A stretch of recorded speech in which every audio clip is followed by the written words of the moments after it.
ওই খাদিজার কথা যখন মনে পড়ে আমি চোখের পানি ধরে রাখতে পারি না রে আয়েশা। দীর্ঘ 40টা বছর আমি হেরা পাহাড়ে যাইয়া যাইয়া আল্লাহর ধ্যান করতাম, আর এই খাদিজা মহিলা মানুষ হেরা পাহাড়ের উপরে উঠা নিচে নাইমা আমার জন্য নাস্তা পৌঁছায় দিত। রাস্তা নাই, কিছুই নাই, এত কষ্ট খাদিজা করছে। যখন আমার আরবে কেউ আমার বন্ধু নাই, চতুর্পার্শ্ব থেকে আমাকে হত্যা করার ষড়যন্ত্র করে, ওই সময় খাদিজা তার জীবনের কামাই করার সব সম্পদগুলো আমারে হাদিয়া দিয়ে দিছে। অতএব আমি আয়েশা যখন খাদিজার কথা মনে পড়ে চোখের পানি ধরে রাখতে পারি না। ও যুবক বাবারা, ও বৃদ্ধ বাবাজিরা, ও পর্দার আড়ালের আম্মা জানেরা, কয়দিন আর দুনিয়ায় বাঁচবেন? আল্লাহর কাছে তওবা করে নেন রে বাবা। আল্লাহর আযাবের ভয় বড় ভয়ঙ্কর। আমার নবী যার কোনো গুনাহ নাই, আম্মা জান আয়েশা বলেন নবীরে দেখি আমার ঘরে আবার একদিন কান্না করেন। আমি বললাম নবী কাঁদেন কেন? নবী বলেন হাসরের ময়দানের ভয়ঙ্কর অবস্থার কথা মনে পড়েছে।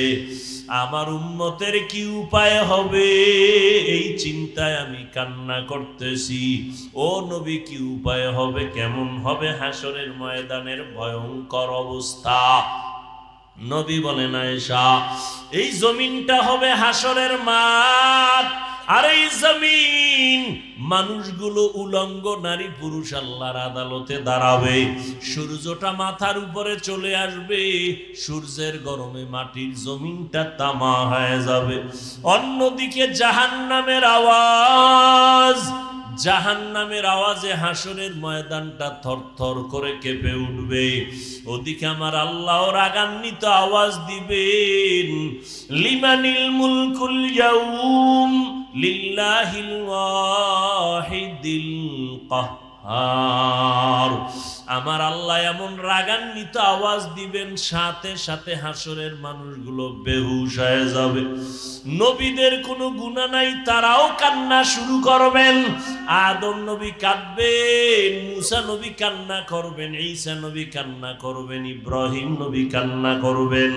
উম্মতেরা পাগলের মতো দৌড়াবে, নবীদের কাছে কেউ সুপারিশ আর করবে না। ঘুরতে ঘুরতে উম্মতগুলো শেষ পর্যন্ত ওরা আমাকে তালাশ করবে। আম্মা জান আয়েশা বলে নবী আপনাকে কোথায় তখন উম্মতেরা পাবে? নবী বলেন ও আয়েশা, সবাই যখন কান্নায় বিভোর, আমি তখন আমার মাওলা পাকের কুদরতের সামনে মাকামে মাহমুদে সিজদায় পড়ে কান্না করব। আদম নবী কাঁদবেন, আল্লাহ আমারে বাঁচাও। মুসা নবী কাঁদবেন নিজেকে বাঁচানোর চিন্তায়। ঈসা নবী কাঁদবেন নিজের বাঁচার চিন্তায়। আমি মুহাম্মদ এমন কান্না দিব, একবারও বলবো না আল্লাহ আমারে বাঁচাও, আমাকে বাঁচাও। আমি বারবার বলবো আমার উম্মতেরে বাঁচাও, আমার উম্মত গুলোরে বাঁচাও। আমার একটা উম্মত যেন জাহান্নামে না যায়। আমার কান্না যখন শুরু হবে, আল্লাহ বলবেন নবী আপনি কাঁদবেন না, মাথা উঠান, আপনার উম্মত গুলো ধরে ধরে জান্নাতের পথে বাছাই করে নিয়ে যান। নবী তখন আপনি কি করবেন? নবী বলেন আয়েশা, আমি তখন খুশি মনে আমার উম্মত গুলো বাছাই করিয়া হাউজে কাউসারের কিনারায় নিয়ে লাইনে দাঁড় করাইয়া আমি নিজের হাতে আমার মায়ার উম্মতের কাউসারের পানি পান করাবো। আল্লাহ আম্মা জান বলেন ইয়া রাসূলুল্লাহ, হাসরের ময়দানে কোটি কোটি কোটি হাজার কোটি মানুষ, মুসা নবীর উম্মত, ঈসা নবীর উম্মত, ইব্রাহিম নবীর উম্মত, আপনার উম্মত কেমনে চিনবেন? আল্লাহর নবী বলেন আয়েশা, হাসরের ময়দানে আমার উম্মত যারা দুনিয়াতে 5 বেলার নামাজ ওযু বানাইয়া পড়তো, ওদের ওযুর জায়গাগুলো নূরের আলোতে ঝলমল করতে থাকবে। আমি নবী দেখে দেখে ধরিয়া জান্নাতের দিকে নিয়ে যাব। কাউসারের পানি আমি এক পেয়ালা করে আমার উম্মতের দিব। এমন মজার পানি, উম্মতেরা পিপাসায় ছটফট করবে। একবার যদি আমার হাতের কাউসারের পানি একবার কেউ পান করে, আর কখনো তার পিপাসা লাগবে না। আর যারা গুনাহগার এরাও চিল্লাইবে, পিপাসায় পানি দাও, পানি দাও। আল্লাহ বলবে, এদের জাহান্নামের আগুনের গরম পানি দাও। গুনাহগারের যখন জাহান্নামের গরম পানি দিবে, চামড়াগুলো খসে খসে পড়ে যাবে। পেটের গলি তো নারী বুড়ি পায়খানার রাস্তা দিয়া বের হয়ে যাবে। ও যুবক, আল্লাহর কোরআন কি মিথ্যা মনে করেছো? একটা মিথ্যা প্রমাণ যদি দিতে পারো, এখন দাড়ি কেটে ফেলবো আর নামাজ পড়বো না, আল্লাহর বিরুদ্ধে নেমে যাব। কিন্তু ১৫০০ বছর পর্যন্ত একটা ভুল কেউ কোরআনে বের করতে পারে নাই, আর কিয়ামতের আগে পারবেও না। ও আল্লাহর বান্দারা, একটু বিবেক দিয়া চিন্তা করো, আমার মাওলার কোরআন যদি সত্যই হয়, গুনাহ নিয়ে কবরে গেলে জাহান্নামের আযাব, এটাও কিন্তু কোরআনের বয়ান। নেক আমলওয়ালাদের জন্য জান্নাত শান্তির জায়গা, এটাও কোরআনের বয়ান। ইন্নাল আবরারা লাফি নাঈম ওয়া ইন্নাল ফুজ্জারা লাফি, নেক আমলওয়ালার জন্য শান্তির জান্নাত, গুনাহ যারা করবে তাদের জন্য জাহান্নাম। ও যুবক বাবারা, বৃদ্ধ বাবাজিরা, পর্দার আড়ালের মা বোনেরা, আমরা যারা নবীর তরিকা মানিয়া চলি, কই আমাদের সম্মান কমে নাই? না খাইয়া মরি নাই। আল্লাহর শুকর, দুনিয়ার সব লাইনের মানুষ আমাদের মহব্বত করে, সম্মান করে। ও যুবক বাবা, তুমি ডাক্তার হও, ইঞ্জিনিয়ার হও, যাই হও না কেন, নামাজ ছাড়িও না, মা বাবার সাথে বেয়াদবি করিও না। দুনিয়ার গরম সহ্য করা যায় না, গুনাহ নিয়ে গেলে জাহান্নামের গরম কেমনে সহ্য করবা? ও গো নবীর উম্মতেরা,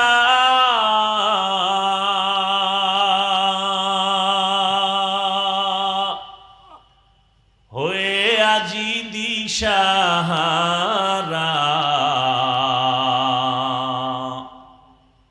কোরআন হাদিসের চলো যখন যাহা চায় মনে, নবী বিনে কে তারাবে পুলসিরাত মিজানে, নবী বিনে কে তারাবে পুলসিরাত মিজানে, উম্মতের কান্ডারি নবী,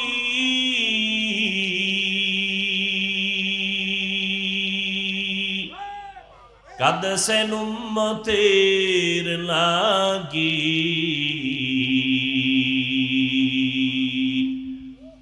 এখনো কাঁদেন নবীজি শুয়ে মদিনার পানে, নবী বিনে কে তারাবে পুলসিরাত মিজানে, নবী বিনে কে তারাবে পুলসিরাত মিজানে। কেমন মায়ার নবী পেয়েছ রে যুবক, চিনলি না, কপাল বড় খারাপ। তুমিও নবীর উম্মত, আমিও নবীর উম্মত। তোমার আল্লাহ আমার আল্লাহ দুই, তোমার নবী আমার নবী। ও যুবক, তোমার কাবা আমার কাবা, তোমার কোরআন আমার কোরআন, তোমার ধর্ম আমার ধর্ম, তোমার কালেমা আমার কালেমা, তোমার নবী আমার নবী এক। তুমিও যেই নবী মানো, আমিও সেই নবী মানি। তুমিও যে আল্লাহ মানো, ওই আল্লাহকে আমিও মানি। কিন্তু তোমার আজকে বয়ান করব কেন? বয়ান তো বিধর্মীরে করা দরকার। তুমি তো কোরআন মানো, হাদিস মানো, আল্লাহ মানো, কিয়ামত মানো, কাবা মানো, কালেমা মানো, ধর্ম মানো, সব তুমি স্বীকার করো। তোমাকে বয়ান করব কেন? বয়ান করব এই পাহাড়ি অঞ্চলের মধ্যে যারা মুসলমানদের উপরে মৃদু আঘাত করে ঈমানের উপরে, তাদের কাছে বয়ান করব। খ্রিস্টানদের গির্জায় গিয়া বয়ান করব, হিন্দুদের মন্দিরে গিয়া বয়ান করব। ওখানে যাওয়ার সময় নাই। 12 মাস কুত্তার মতো তোমার পেছনে দৌড়ায় আলেম ওলামারা, তাবলিগলারা দৌড়ায়, পীর সাহেবরা দৌড়ায় 12 মাস। কুত্তাও এমন দৌড়ায় না আমরা যেই পরিমাণ দৌড়াই। এরে যুবক, তুমিও যেই নবীর উম্মত, আমিও সেই নবীর উম্মত। তোমার ইসলাম আমার ইসলাম, তোমার কালেমা আমার কালেমা এক। অথচ আমি টুপি না দিলে লজ্জা পাই, তুমি টুপি মাথায় দিতে লজ্জা পাও। তুমি কত ভিআইপি মুসলমান। আমি দাড়ি কাটতে লজ্জা পাই, তুমি দাড়ি রাখতে লজ্জা পাও। আমি মসজিদে না ঢুকলে লজ্জা লাগে, তোমার মসজিদে ঢুকতে গেলে লজ্জা লাগে। তুমি কেমন মুসলমান? হাসিয়া হাসিয়া কথা উড়াইয়া দিস না, মরার আগেই টের পাবি কত ধানে কত চাল। এরে যুবক, আমি তোমাকে এই কথা বলবো না, তোমার ভয় নাই। আমি তোমাকে বলবো না আসো স্কুল কলেজ বাদ দিয়া মাদ্রাসায় আসো, টুপি বড় হুজুর হও, পাগড়ি লাগাও, একবারও বলবো না, বলবো না, বলবো না। তোমার কোনো ভয় নাই, বরং আমি তোমাকে সাহস দিয়া যাই। তুমি স্কুলে পড়ো আলহামদুলিল্লাহ, কলেজে পড়ো আলহামদুলিল্লাহ, চাকরি করো আলহামদুলিল্লাহ, ব্যবসা করো আলহামদুলিল্লাহ, তুমি ডাক্তার হও আলহামদুলিল্লাহ, তুমি ইঞ্জিনিয়ার হও আলহামদুলিল্লাহ, তুমি একজন প্রফেসর হও আলহামদুলিল্লাহ। দোয়া করি, তবে আমার দাবি একটা, ডাক্তার হও, ইঞ্জিনিয়ার হও, প্রফেসর হও, তবে বেয়াদব হইও না। তোমার আচরণে যেন কোনোদিন কোনো আলেম কষ্ট না পায়। তোমার ব্যবহারে কোনোদিন যেন তোমার কলিজার মা বাবা কষ্ট না পায়। তোমার ব্যবহারে যেন কোনোদিন কোনো মুরব্বীরা কষ্ট না পায়। তুমি ডাক্তার হও, সম্মানের ডাক্তার হও, তুমি ইঞ্জিনিয়ার হও, তুমি সর্বোচ্চ সম্মানের চেয়ারে বসো, মানুষ দোয়া করবে। ও যুবক, আল্লাহ বিবেক দিছে, একটু চিন্তা করে জবাব দাও। জীবনে কোরআনের মাদ্রাসায় কোনোদিনও যায় না এমন যুবক স্কুলে পড়ে, কলেজে পড়ে, চাকরি করে, ব্যবসা করে, পাহাড়ে কাজ করে, শ্রমিকের কাজ করে, রাস্তায় গাড়ি চালায়, RAB, army, police, BDR, professor, engineer, doctor, এরপরে এমপি, মন্ত্রী, chairman, member, OC, DC, SP. সত্য কথাটা স্বীকার করো, ওই লাইনে থাকিয়াও কি 5 বেলার নামাজ পড়নেওয়ালা আসেনি? বাস আমাকে হুজুর লাগবে না, তোরে জুতার বাড়ি দিতে তোর জাতিবাই যথেষ্ট। কিয়ামতের ময়দানে আল্লাহ বলবে, এই বেঈমান, তোর লাইনে থাইকা র‍্যাব নামাজ পড়লো, তুই কেন পারলি না? ইঞ্জিনিয়ার নামাজ পড়লো, তুই কেন পারলি না? তোর মতো যুবক রাস্তায় গাড়ি চালায়, ড্রাইভারি করে, নামাজ পড়লো, তুই কেন পারলি না? তোর মতো যুবক নদীর মধ্যে মাছ ধরে, নামাজ পড়ে, তুমি কেন পারো না? তোমার মতো যুবক স্কুল কলেজ ভার্সিটিতে লেখাপড়া করে, নামাজ পড়ে, তুমি কেন পারো না? আমাকে হুজুর টুজুর লাগবে না, তোমারে ধরার জন্য তোমার পাশের মানুষটাই যথেষ্ট। ওয়ামা আরসালনাকা ইল্লা রাহমাতাল লিল আলামিন। আলামিনের তরজমা অনেকে করে উভয় জগতের জন্য নবী রহমত, আমি তরজমা করছি জগৎ সমূহের জন্য রহমত।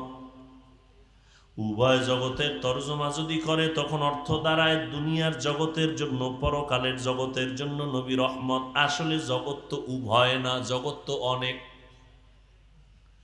রুহের একটা জগৎ আলাদা, মায়ের গর্ভের একটা জগৎ আলাদা, দুনিয়ার জগৎ আলাদা, কবরের একটা জগৎ আলাদা, হাসরের ময়দানের এক জগৎ আলাদা, জান্নাত ও জাহান্নামের জগৎ আলাদা।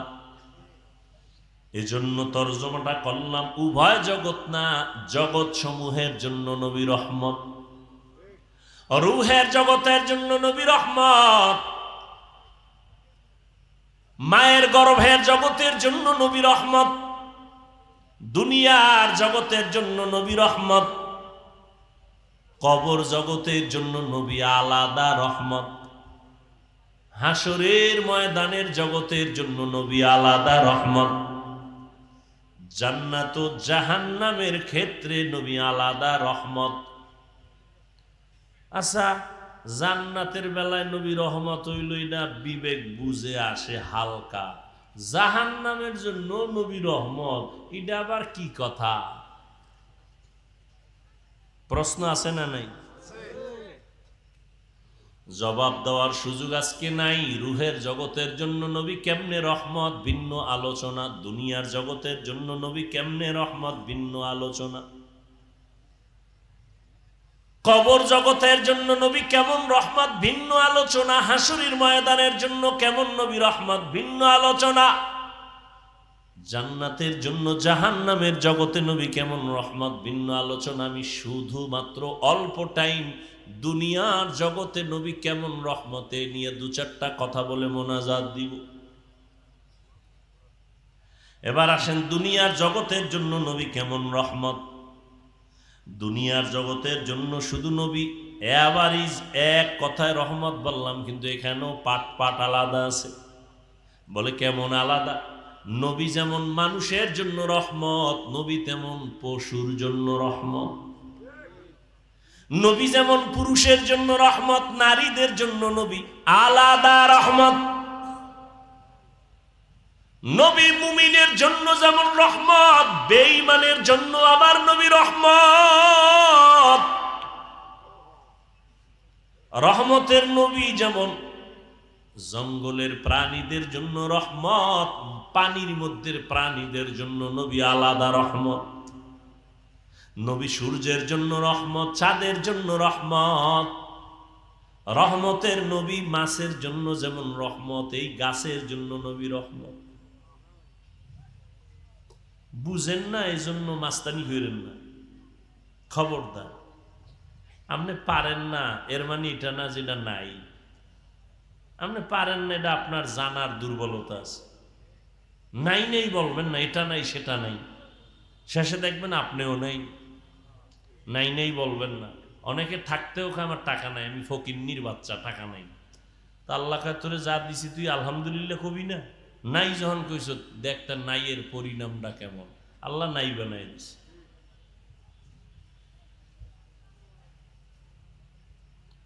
রহমতের নবী জমিনের প্রাণীদের জন্য যেমন রহমত, উড়ন্ত পাখিদের জন্য নবী রহমত, গর্তের পিপিলিকার জন্য নবী রহমত।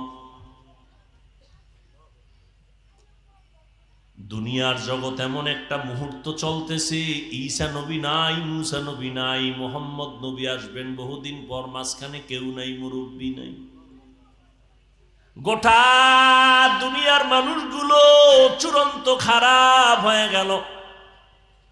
সামাজিকতা বলতে কিচ্ছু নাই, মানবতা বলতে কিছু নাই, সব পশুত্বের চরিত্রে চলে গেল। এর মধ্যে যত খারাপ যত খারাপ যত খারাপ, এর মধ্যে সব থেকে পৃথিবীর ইতিহাসে চূড়ান্ত খারাপ হলো মক্কার মানুষগুলো। এরা এত খারাপ কেন? বলে এই মক্কা নগরীতে একটা সুন্দর আল্লাহ ঘর বানাইছেন, বাইতুল্লাহ।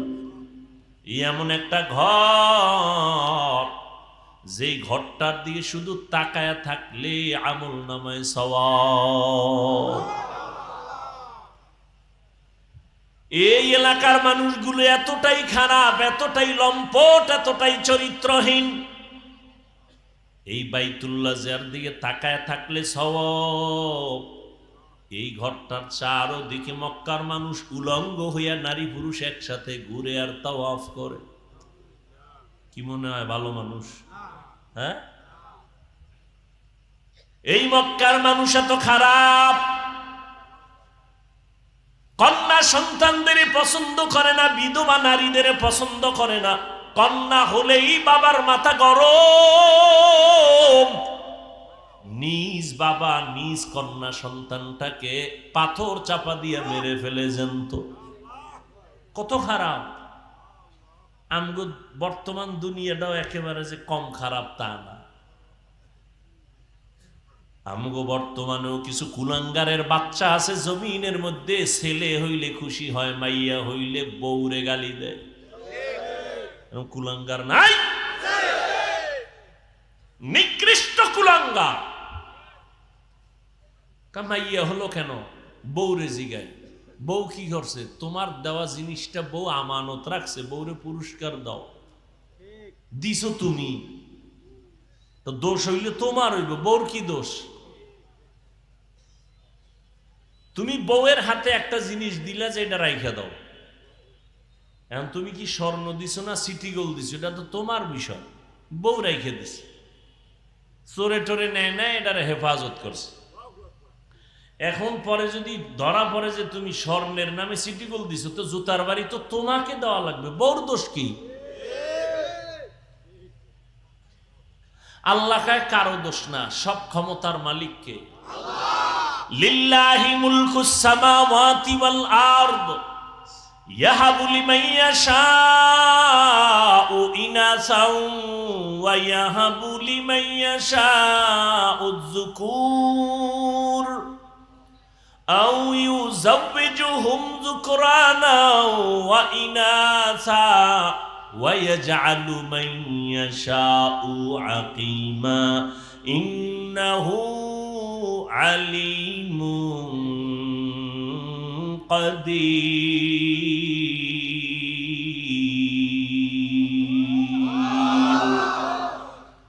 আল্লাহ বলেন আসমান জমিনের ক্ষমতা আমার হাতে, আমি তার মালিক। আমি কাউকে চাইলে ছেলে দেই, কাউকে মেয়ে দেই, কাউকে দোনোটা দেই, কাউকে কোনোটাই।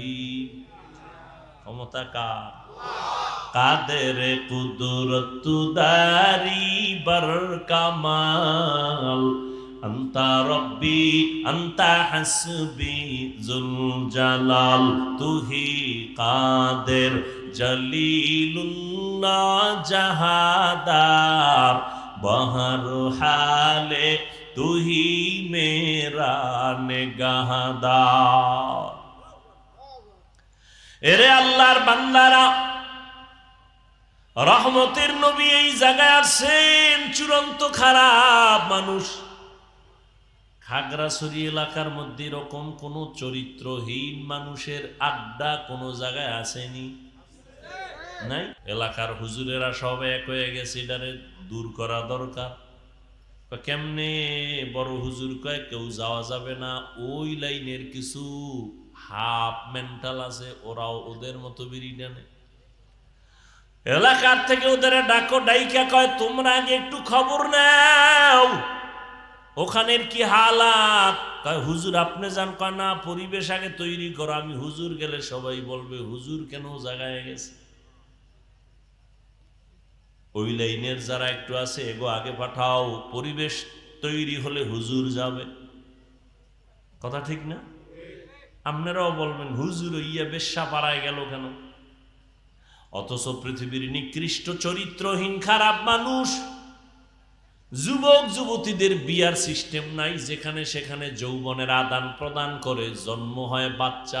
বাচ্চা হওয়ার পরে ওই বাচ্চার মা বাচ্চা কোলে নিয়ে জীবনে বাচ্চা হওয়া পর্যন্ত যতজনের সাথে আকাম করছে, জিনা করছে, সবটিরে দাওয়াত দেয়।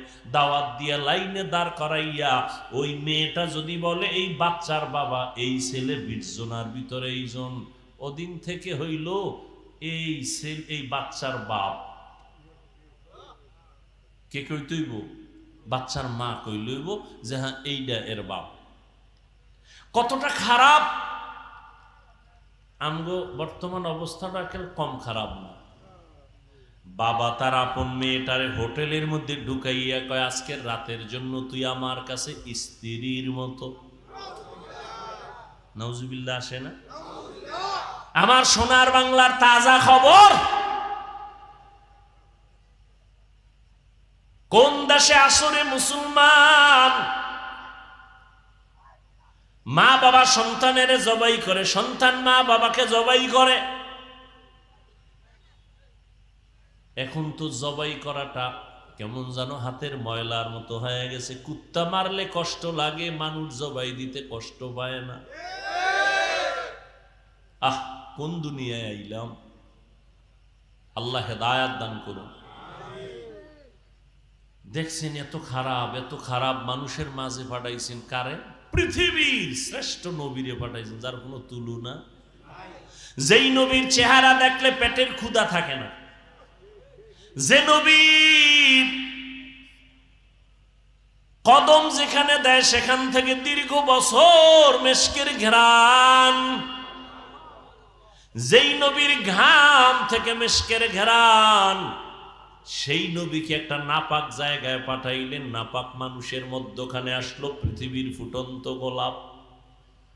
আল্লাহর সিস্টেমটা কেমন চিন্তা করেন। রহমতের নবী আসছেন, আইসা আস্তে আস্তে বড় হইয়া দেখে অমুক খারাপ, যে না চলে, বেবিচার চলে ওপেন। নবী সিসি কইয়া তাড়াইয়া দেয় না, তাদের সাথে হাসি মুখে কথা কয়, কাছে টানে, আপন বানায়। কি ওয়াজ শুনবেন? এডি ওয়াজ এর নিজের জীবনে বাস্তবায়ন আসেনি তো দাবি করেন আপনি আশেকে রসুল। আর যদি কোন না আমার ভিতরে হিংসায় ভরা, তা আপনি নবীর আশেক হবেন দূরের কথা, মানুষই হইতে পারেন না। রহমতের নবী কাছে টানেন, নবীর ব্যবহারে পুরা মক্কার চরিত্রহীন মানুষগুলো এখন এতটাই ভক্ত হয়ে গেল, যদিও নবীরে মুরব্বী মানে না, কিন্তু আমানতের টাকা গোপনে নবীর হাতে রাখে, মুহাম্মদের থেকে খেয়ানত হবে না। ওদিকে নবীর মা নাই, কেমন আল্লাহ পরীক্ষায় ফালাইছেন, আইসা আব্বা বলিয়া ডাক দিতে পারেন নাই আমার নবী। যেই নবী দোয়া করলে উহুদ পাহাড় স্বর্ণ হয়ে যায়, সেই নবী কত কষ্ট করছে জীবনে।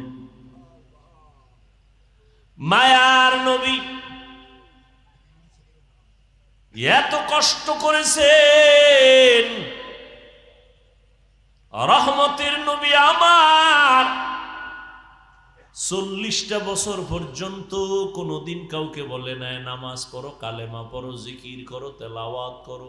বুঝেন, প্রত্যেকটা পয়েন্টে পয়েন্টে বয়ান, উপদেশ।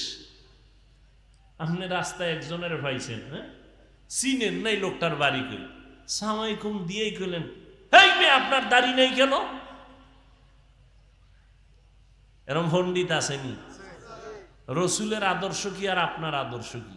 লোকটারে আগে সালাম দিবেন, এরপরে পরিচয় নিবেন, মোহব্বত তৈরি করবেন। আপনি যে কইলেন আপনি দাড়ি রাখবেন, আপনার কথা মানবে কিনা এটা আগে রেডি করছেন নি? ফাইজলামি করেন, চালাকি করেন না।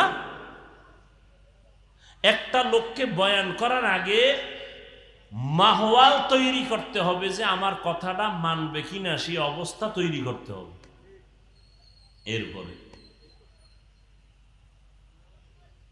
কেমনে বুঝাই, কত কথা, রাত্র বেশি। ইউসুফ নবীর যখন জেলখানায় নিয়ে গেছে, অন্যায় ভাবে নিছে না? কথা কয় না? দোষ করছে জুলাইখা, চাপায়া দিছে ইউসুফ নবীর উপর, অপবাদ দিয়ে জেলে নিয়ে গেছে। ইউসুফ নবীকে আর কি করা, কষ্ট আছে কপালে। জেলখানায় বইয়া হের সাথে আরো 2 যুবক ঢুকছিল, ওরাও আসামি। বাদশার খাদেম দোনোরা। বাদশার কি খাদেম। এই দুইটায় স্বপ্ন দেখছে, ইতিহাস কোরআন শরীফে আছে। দেখে এখন ব্যাখ্যা কি, এখন খুঁজে টুইজে ইউসুফ নবীরে পাইছে, এই লোকটার চেহারা সুন্দর, আমল করে, খুব নরম, এরে গেছে। আমাকে একটু স্বপ্নের ব্যাখ্যা শোনান, এই স্বপ্ন দেখছি। ইউসুফ নবী এখন কয়, তোমরা কোথার থেকে আসছো, কি হালাত, সব পরিচয় নিয়া এইবার এখন ইউসুফ নবী যা বলবে তাই তারা মানতে কি রাজি না? এই যে একটা সুযোগ পাইছে, নবীজি ব্যাখ্যা দেওয়ার আগে এইবার কিছু বয়ান দিয়ে দিলেন। এক আল্লাহর ইবাদত করো। বুঝেননি নাকি? আওয়ার লগে লগে নবীজিরে কইছে ব্যাখ্যা দেন, ব্যাখ্যা ট্যাখ্যা বাদ, নামাজ পড়নি না, দো ভাগ ভাগ, বেনামাজির গুল্লি মারি, কিসের ব্যাখ্যা? ভাগ, আমার দরবারে বেনামাজির জায়গা নেই। ইসুফ নবীর আদর্শ কি কইছে? ভাগ। খালি কান সুখ করবেন, অজে কিছু শিখবেন না, এটা কেমনে হয়? বেনামাজিরে তারায় দেন কেন? তারে আপন বানাইছেননি। লাথি মারার গুণটা অর্জন করেছো, বুকে লাগাবার গুণটা কি অর্জন করতে পারো নাই রে মোহাম্মদের উম্মত? বদনাম গাওয়ার গুণটা অর্জন করেছো, প্রশংসা করার কি গুণটা অর্জন করতে পারো নাই? মদিনার আশেক বদনাম গাইতে পারে, প্রশংসা আইয়ে না, মোহাম্মদের আশেক। জিন্দগি মে বন্দগি তু করনা হে, জিন্দগি মে বন্দগি তু করনা হে, জিন্দগি বে বন্দগি শর্মিন্দা হে, জিন্দগি বে বন্দগি শর্মিন্দা হে।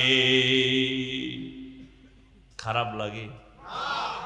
ঘুমায়নি? ঘুমায়? যদি কেউ কয় ঘুমায়, ও তাজা মিথ্যাবাদী।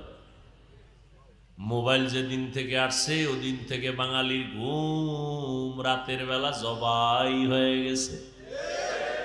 সারাটা রাত মোবাইল নিয়ে কবিরা গুনাহ করে কাটাইছো রে যুবক। 40 বছর পর্যন্ত তোর চেহারা থাকবে গোলাপের মতো ফুটন্ত সুন্দর। আজকে তোর 25 থেকে 27 বছর চেহারাটা কার্টুন কার্টুন ভাব কেন? আলো নাই কেন? উজ্জ্বলতা নাই কেন? মায়া লাগে না কেন চেহারার দিয়ে তাকাইলে? এর একমাত্র কারণ আমার আল্লাহ তোর উপরে বেজার, মা বাবা বেজার, সারা রাত্র মোবাইলে কবিরা গুনাহ করেছো। ঘুমের ঘরে আজরাইল আইনি? তোমার ঘরে যদি আইয়া দেখে তুমি গানের তার কানে লাগাইয়া শুইয়া রইছো, বেঈমানেরে বুঝাইলে একটু কম সময় লাগতো, তুমি মুসলমানের বাচ্চাকে বুঝাইতে কষ্ট হয় কেন? আমার দুনিয়া মে হো দুনিয়া কা তলবগার না হো, बाजार से गुजर हो खरीदार ना हो, ये दुनिया एक मिसल कागज फूल है, ये दुनिया एक मिसल कागज फूल है, जिंदगी में बंदगी तू करना है,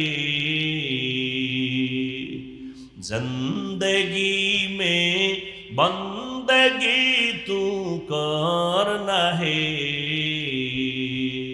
जिंदगी बे बंदगी शर्मिंदा है, जिंदगी बे बंदगी शर्मिंदा है। ও যুবক, 1500 বছর আগে নবী কি কইছে জানোনি? বুড়ারা নবীর বিরোধিতা করছে। নবী কয় যুবকেরা আমি মুহাম্মদের উপকার করেছে। যুবকেরা নবীর উপকার করেছে, বুড়ারা বিরোধিতা করেছে। তার মানে কি আপনারা? আর এক বুড়া বেহা হয়ে গেছে, আমরা বিরোধিতা করি নবীর। ওই সময়ের বুড়া আবু জাহাল নবীর দুশমন, বৃদ্ধ আবু লাহাব বুড়া নবীর বন্ধু না দুশ্মন? ওদিকে যুবক নবীর কলিজা দেয়, 7 বছর 10 বছর 12 বছরের বয়সের হযরতে আলী নবীর হাতটা ধইরা কয়, ও চাস্তো ভাই, এখন আমি তোমার ভাই না, নতুন ভাবে ঈমান আইনা এখন হয়ে গেলাম সাহাবী। কয় বছরে? 7, 10, 12। হযরত আলী এখন নবীর সাহাবী। কিছুদিন পরে হবে নবীর জামাতা। নবী বলেন, আলী আমার হাতে হাত লাগায়া দাম বাড়ছে কত জানো? আনা দারুল হিকমাহ ওয়া আলিউন বাবুহা। আমি মুহাম্মদ হলাম ইলম ও হিকমতের ঘর, আর এই জ্ঞানের বাতির ঘরের একমাত্র দরওয়াজা আমার আলী। কেমন আল্লাহ তাকে দাম দিলেন। হিজরতের রাতে নবীর বিছানায় কে আছে? কে আছে? আলী, আর কেউ নাই। এরে নবীর আশেক যুবকেরা নবীর উপকার করেছে। ও যুবক বাবা, তুমি যদি নবীর সুন্নাত মানো, তোমার স্কুল বন্ধ হবে না, কলেজ বন্ধ হবে না, চাকরিও ছাড়তে হবে না, ব্যবসাও বন্ধ করা লাগবে না। মনটারে তৈরি করিয়া নেও। কয়দিন আর যৌবনের বাহাদুরি করবা, কয়দিন আর হায়াতের গ্যারান্টি দিবা। এই রমাজানের ঈদে কত যুবক লাশ হইয়া চলে গেল। এমন একটা দিন নাই যুবকের লাশের খবর নাই, পানির নিচে যুবকের লাশ। তোমাদের এই পাহাড়িয়া অঞ্চলে কত না দুর্ঘটনা ঘটে, আমরা মাঝে মাঝে খবর পাই, ঠিক নি? ওই এক যুবকের জবাই করলো, গোশতগুলো খুইলা খুইলা তারপরে নিয়ে গেল।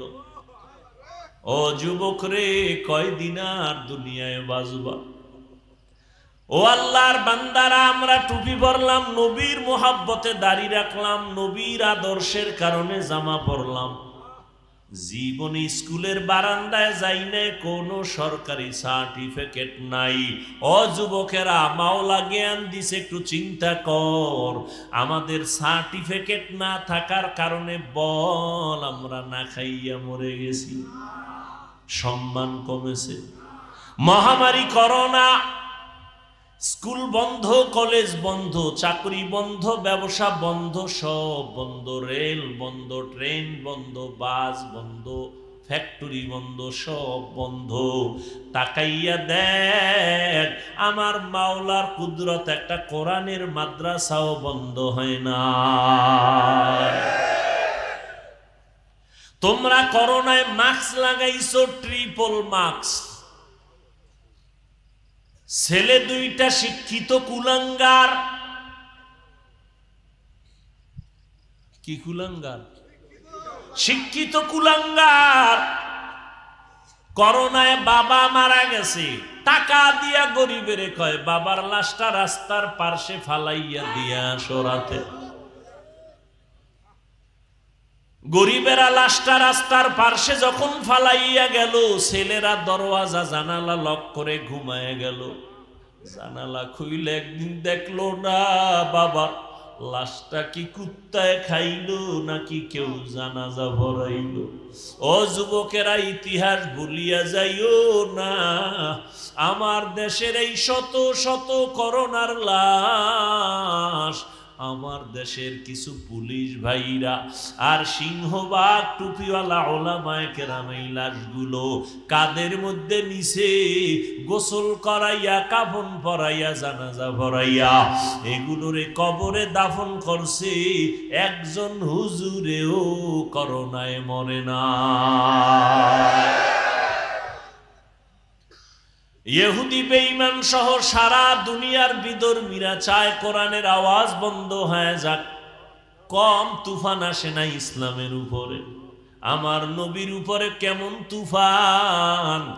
আমার নবী এত দামি নবী, এরপরও নবীরে খানা দেয় না, শিয়াবে আবু তালিবে গৃহবন্দী করেছে। আমার নবীরে পানিও দেয় না, পানির লাইন বন্ধ, খানার লাইন বন্ধ। আমার মায়ার নবী প্রায় 3 বছর পর্যন্ত শিয়াবে আবু তালিবে গৃহবন্দী হইয়া গাছের পাতা চিরা চিরা খায়, আমার নবীরে খানা পর্যন্ত দেয় না। ওই সময় নবীর দুঃখের সাথী ছিল আম্মা জান খাদিজা রাদিয়াল্লাহু আনহা, আরবের বড় ধনাঢ্য নারী, অনেক সুন্দরী, অনেক টাকার মালিক। তার উপরে কারো কোনো স্কাল নাই, কারো কোনো চাপ নাই, কিন্তু রহমতের নবী পাহাড়ের পাদদেশে গাছের পাতা চিরা চিরা খায়, আরে খানা দেয় না। আম্মা জান খাদিজাও গিয়া আমার নবীর মোহাব্বতে তিনিও পাশে বৈশা বৈশা দিন রাত্র কাটায় আর গাছের পাতা খায়, আর কয় আল্লাহ, আমার টাকা পয়সা থাকার পরেও আমি তোমার হাবিবের মায়া ভুলি নাই, ও আল্লাহ তুমিও আমারে ভুলিও না। এই জন্য আম্মা জান আয়েশা বলেন, আম্মা জান আয়েশা বলেন, আমি মাঝে মাঝে দেখতাম আমার মায়ার নবী আমার হুজরার মধ্যে বসে মাঝে মাঝে নবী গুনগুন করে কান্না করতেন। আমি ভয় পাইয়া যাইতাম, আমি বলতাম নবী আপনি কেন কাঁদেন, আমি আয়েশা বেয়াদবি করছি নাকি? নবী বলে, আয়েশা তুমি বেয়াদবি করবা কেন? বলেন, ইয়া রাসূলুল্লাহ, আমার বয়স অনেক কম, 6 বছর বয়সে আপনার সাথে আমার বিয়া হয়েছে। কয় বছর? চিন্তা করেন কিছু। 6 বছর বয়সে নবীর সাথে বিয়া। কার সাথে? যুবকেরা লেখ বয়ে বয়ে লেখ, মাস্তানি তো করো, নাস্তিকদের সামনে যেন দাঁড়াইতে পারে, লেখ। আম্মা জান আয়েশার সাথে নবীর বিবিদের মধ্যে একমাত্র কুমারী বিবিকে আয়েশা। কয় বছর বয়সে বিয়ে হয়েছে? জুতার বাড়ি দিয়ে জিজ্ঞাসা করা দরকার ওই বেঈমানের বাচ্চাগুলোকে, যারা রসুলের উপরে যৌবনের অপবাদ দেয়। এবার রসুলের যৌবনের তাড়নায় যদি বিয়ে করে, তাহলে 6 বছর মাইয়া কি বিয়ে করছে রসুল? বেঈমান কোথাকার। 6 বছরের মেয়ের সাথে বিয়ে হয়, এটা যৌবনের কারণে? এটা যৌবনের কারণে? কথা বলো। কুলাঙ্গারের বাচ্চাগুলো, নাস্তিক বেঈমানগুলো আমার রসুলের বিবাহ নিয়ে এরপরে কলম ধরে। নবী বলে যৌবনের তাড়নায় বিয়ে করছে। রসুলের বিবিদের মধ্যে একমাত্র কুমারীকে, তার সাথে বিয়ে হয়েছে কয় বছর? আম্মা জানের বয়স কত? 6 বছরের মেয়ে বিয়ে করে যৌবনের কারণে? জুতার বাড়ি দিয়ে সাইজ করা দরকার এই বেয়াদবের গোষ্ঠীকে।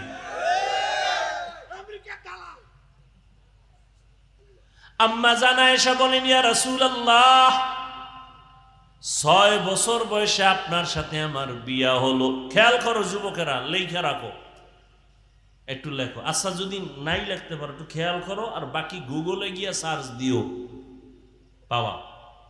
সারা রাত্র আকামি করলি জীবন বর, মোবাইল ডেলে আজকে কিছু ভালো কাজ করিস।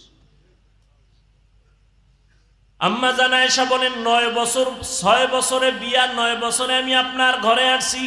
কয় বছর? আমগো দেশে 9 বছরের মেয়েরা কি বালেগা হয়? নবীজি কিন্তু আম্মা জান বলেন, আমি 9 বছরে আপনার ঘরে আসছি। 18 বছর যখন আম্মা জানের বয়স, নবী তখন চলে গেলেন দুনিয়া ছেড়ে। এই যৌবনের তাড়না না? আমগো দেশের বোনদের তো 18 বছরে বিয়েই হয় না, ঠিক? আর আম্মা জানের 18 বছর যখন, তখন নবী বিদায় হয়ে চলে গেছেন। তাহলে নবীজির গর্জ করছেন কয় বছর? আম্মা জান 9 বছর বয়সে নবীর ঘরে আসছেন, 18 বছর বয়সে নবী চলে গেছেন। নবীজির ঘরে ছিলেন কয় বছর? এটা যৌবনের তাড়না। আম্মা জান আয়েশা বলেন, আমার বয়স কম, ভয় লাগে না জানি কোনো বেয়াদবিমূলক আচরণ হয়েছে, আপনি কাঁদেন। নবী বলেন, না রে আয়েশা, এজন্য কাঁদি না। তো নবী কেন কাঁদেন? নবী বলেন, আমার দুঃখের জিন্দেগি তুমি পাও নাই। আমার একটা কষ্টের জীবন ছিল, আমি মা বইলা কাউকে ডাক দিয়া পাই নাই, আব্বা বলে ডাক দিতে পারি নাই। আমার ওই কষ্টের সময় আমার একজন আপন বন্ধু ছিল, আমার আপন বান্ধবী ছিল, আমার বিবি খাদিজা। ওই খাদিজার কথা যখন মনে পড়ে আমি চোখের পানি ধরে রাখতে পারি না রে আয়েশা।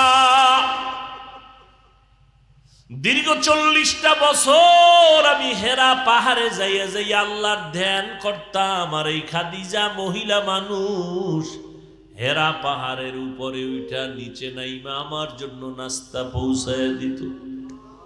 রাস্তা নাই, কিছুই নাই, এত কষ্ট খাদিজা করছে।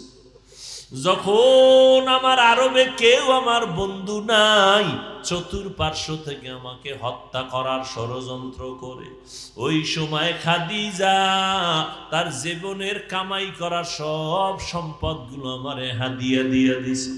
অতএব আমি আয়েশা যখন খাদিজার কথা মনে পড়ে চোখের পানি ধরে রাখতে পারি না। ও যুবক বাবারা, ও বৃদ্ধ বাবাজিরা, ও পর্দার আড়ালের আম্মা জানেরা, কয়দিন আর দুনিয়ায় বাঁচবেন? আল্লাহর কাছে তওবা করে নেন রে বাবা। আল্লাহর আযাবের ভয় বড় ভয়ঙ্কর। আমার নবী যার কোনো গুনাহ নাই, আম্মা জান আয়েশা বলেন, নবীরে দেখি আমার ঘরে আবার একদিন কান্না করেন। আমি বললাম, নবী কাঁদেন কেন? নবী বলেন, হাসরের ময়দানের ভয়ঙ্কর অবস্থার কথা মনে পড়েছে। আমার উম্মতের কি উপায় হবে, এই চিন্তায় আমি কান্না করতেছি। ও নবী, কি উপায় হবে, কেমন হবে হাসরের ময়দানের ভয়ঙ্কর অবস্থা? নবী বলেন, আয়েশা, এই জমিনটা হবে হাসরের মাঠ, আর এই জমিন মানুষগুলো উলঙ্গ নারী পুরুষ আল্লাহর আদালতে দাঁড়াবে। সূর্যটা মাথার উপরে চলে আসবে, সূর্যের গরমে মাটির জমিনটা তামা হয়ে যাবে। অন্যদিকে জাহান্নামের আওয়াজে হাসরের ময়দানটা থরথর করে কেঁপে উঠবে। ওদিকে আমার আল্লাহ রাগান্বিত আওয়াজ দিবেন, লিমানিল মুলকুল ইয়াউম লিল্লাহিল ওয়াহিদিল কাহ্হার। আমার আল্লাহ এমন রাগান্বিত আওয়াজ দিবেন, সাথে সাথে হাসরের মানুষগুলো বেহুশ হয়ে যাবে। নবীদের কোনো গুনাহ নাই, তারাও কান্না শুরু করবেন। আদম নবী কাঁদবেন, মুসা নবী কান্না করবেন, ঈসা নবী কান্না করবেন, ইব্রাহিম নবী কান্না করবেন।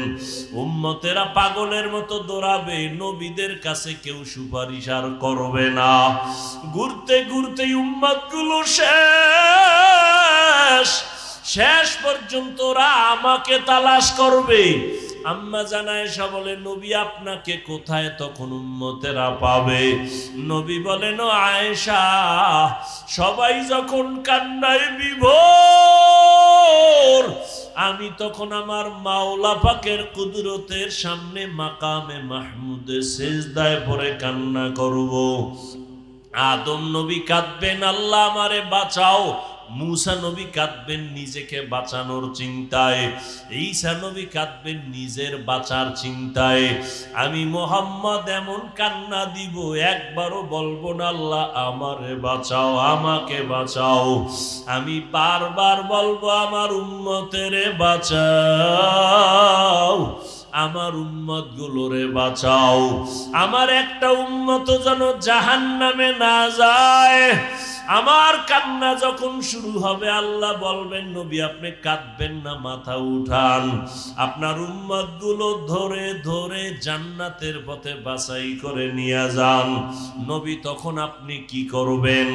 নবী বলেন আয়েশা, আমি তখন খুশি মনে আমার উম্মত গুলো বাছাই করিয়া হাউজে কাউসারের কিনারায় নিয়ে লাইনে দাঁড় করাইয়া আমি নিজের হাতে আমার মায়ার উম্মতের কাউসারের পানি পান করাবো।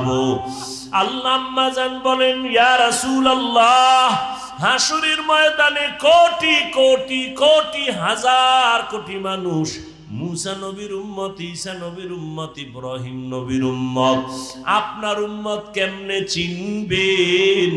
আল্লাহর নবী বলেন, আয়েশা, হাসরের ময়দানে আমার উম্মত যারা দুনিয়াতে 5 বেলার নামাজ ওযু বানাইয়া পড়তো, ওদের ওযুর জায়গাগুলো নূরের আলোতে ঝলমল করতে থাকবে। আমি নবী দেখে দেখে ধরিয়া জান্নাতের দিকে নিয়ে যাব। কাউসারের পানি আমি এক পেয়ালা করে আমার উম্মতের দিব। এমন মজার পানি, উম্মতেরা পিপাসায় ছটফট করবে। একবার যদি আমার হাতের কাউসারের পানি একবার কেউ পান করে, আর কখনো তার পিপাসা লাগবে না। আর যারা গুনাহগার এরাও চিল্লাইবে, পিপাসায় পানি দাও, পানি দাও। আল্লাহ বলবে, এদের জাহান্নামের আগুনের গরম পানি দাও। গুনাহগারের যখন জাহান্নামের গরম পানি দিবে, চামড়াগুলো খসে খসে পড়ে যাবে। পেটের গলি তো নারী বুড়ি পায়খানার রাস্তা দিয়া বের হয়ে যাবে। ও যুবক, আল্লাহর কোরআন কি মিথ্যা মনে করেছো? একটা মিথ্যা প্রমাণ যদি দিতে পারো, এখন দাড়ি কেটে ফেলবো আর নামাজ পড়বো না, আল্লাহর বিরুদ্ধে নেমে যাব। কিন্তু 1500 বছর পর্যন্ত একটা ভুল কেউ কোরআনে বের করতে পারে নাই, আর কিয়ামতের আগে পারবেও না। ও আল্লাহর বান্দারা, একটু বিবেক দিয়া চিন্তা করো, আমার মাওলার কোরআন যদি সত্যই হয়, গুনাহ নিয়ে কবরে গেলে জাহান্নামের আযাব, এটাও কিন্তু কোরআনের বয়ান। নেক আমলওয়ালাদের জন্য জান্নাত শান্তির জায়গা, এটাও কোরআনের বয়ান। ইন্নাল আবরারা লাফি নাঈম ওয়া ইন্নাল ফুজ্জারা লাফি, নেক আমলওয়ালার জন্য শান্তির জান্নাত, গুনাহ যারা করবে তাদের জন্য জাহান্নাম। ও যুবক বাবারা, বৃদ্ধ বাবাজিরা, পর্দার আড়ালের মা বোনেরা, আমরা যারা নবীর তরিকা মানিয়া চলি, কই আমাদের সম্মান কমে নাই? না খাইয়া মরি নাই। আল্লাহর শুকর, দুনিয়ার সব লাইনের মানুষ আমাদের মহব্বত করে, সম্মান করে। ও যুবক বাবা, তুমি ডাক্তার হও, ইঞ্জিনিয়ার হও, যাই হও না কেন, নামাজ ছাড়িও না, মা বাবার সাথে বেয়াদবি করিও না। দুনিয়ার গরম সহ্য করা যায় না, গুনাহ নিয়ে গেলে জাহান্নামের গরম কেমনে সহ্য করবা? এখনো সময় আছে, তওবা করে নাও। মনে মনে আমার মালিকের ডাকো, হে মালিক, এই ময়দানে গুনাহগার আর কেউ নাই, মনের বুঝাও রে মন। আমার মতো যুবক যদি স্কুল কলেজে পড়িয়া নামাজ পড়ে, আমি কেন পারবো না? চাকরি করে, আমি কেন পারবো না? র্যাব, আর্মি, পুলিশ, বিডিআর জনপ্রতিনিধির দায়িত্বে থাকিয়াও যদি নামাজ পড়ে, আমি কেন পারি না? আল্লাহ বুঝি বেজার হয়ে গেল, মা বাবার অভিশাপ লাগলো। এখনো সময় আছে, তওবা করে নাও। হায়াতের মালিক আল্লাহ, ইজ্জতের মালিক আল্লাহ, রিজিকের মালিক আল্লাহ। ওই আল্লাহর গোলামি ছাড়বা না। জীবনে যত নামাজ ছাড়লা, বেপরদায় চললা, দাড়ি কাটলা, এখন থেকে তওবা করে নাও। মা বাবার দোয়া নিয়া চলবা, উলামায়ে কেরামের পরামর্শ নিয়া, নবীজির সুন্নাত অনুযায়ী চলবা। যেই জায়গায় থাকো, যেই লাইনে থাকো, নামাজ ছাড়বা না, দাড়ি কাটবা না, বেপরদায় চলবা না। তওবা করার মতো যদি অন্তর তৈরি হয়, মুনাফিকি না থাকে, খাঁটি তওবার নিয়তে দুটো হাত আল্লাহকে দেখাইয়া দাও। আয় আল্লাহ, হাতগুলো কবুল করে নেন, তওবা কবুল করে নেন। আয় আল্লাহ, তওবার উপরে মজবুত হইয়া চলার তৌফিক দান করেন, আমিন। আলহামদুলিল্লাহি রাব্বিল আলামিন, والصلاة والسلام على سيد الأنبياء والمرسلين وعلى آله وأصحابه أجمعين ইয়া আরহামার রাহিমিন, ইয়া আরহামার রাহিমিন, ইয়া আরহামার রাহিমিন। রব্বিরহামহুমা কামা রব্বায়ানি সগীরা। আল্লাহুম্মা ইন্নাকা আফুউন কারীম তুহিব্বুল আফওয়া ফা'ফু আন্না। আল্লাহুম্মা ইন্না নাসআলুকা রিযাকা ওয়াল জান্নাহ ওয়া নাউযু বিকা মিন সাখাতিকা ওয়ান নার। আল্লাহুম্মা ইন্না নাউযু বিকা মিনাল বারাসি ওয়াল জুনুনি ওয়াল জুযামি ওয়া সাইয়্যিল আসকাম। ও দয়ার মালিক, গুনাহের বোঝা নিয়ে আপনার দরওয়াজায় হাজির। কত উলামায়ে কেরাম, কত মুরব্বী হাজী সাহেব, কত ব্যবসায়ী, কত চাকরিজীবী, কত ছাত্র, কত যুবক, পর্দার আড়ালে কত মা বোনেরা। আয় আল্লাহ, আমরা সবাই গুনাহগার, জাহান্নামের আসামি। শয়তানের ধোকায় পড়ে কত গুনাহ করলাম, কত নামাজ ছাড়লাম, বেপরদায় চললাম। আয় আল্লাহ, আজকে তওবার নিয়তে হাত তুলেছি, আর নামাজ ছাড়বো না, বেপরদায় চলবো না, নবীর তরিকার বাহিরে চলবো না। আয় আল্লাহ, আমাদের তওবা কবুল করে নেন। আয় আল্লাহ, জীবনের গুনাহ মাফ করে দেন। আয় আল্লাহ, আমাদের সবাইকে দ্বীনের খাদেম বানায় দেন। মাহফিল কবুল করে নেন, আয়োজনকারী সহযোগিতাকারীদের কবুল করে নেন। এলাকায় শান্তি দান করেন, সারা দুনিয়াবাসীকে মাফ করে দেন। প্রবাসে যারা চাকরি করে, ব্যবসা করে, হেফাজত করেন। আয় আল্লাহ, ফিলিস্তিনের মুসলমানদের কান্নার আওয়াজ, আয় আল্লাহ, সারা দুনিয়ার মুসলমানের কান্নার আওয়াজ, ইসরায়েল সহ জালিমদের জুলুম থেকে হেফাজত করেন।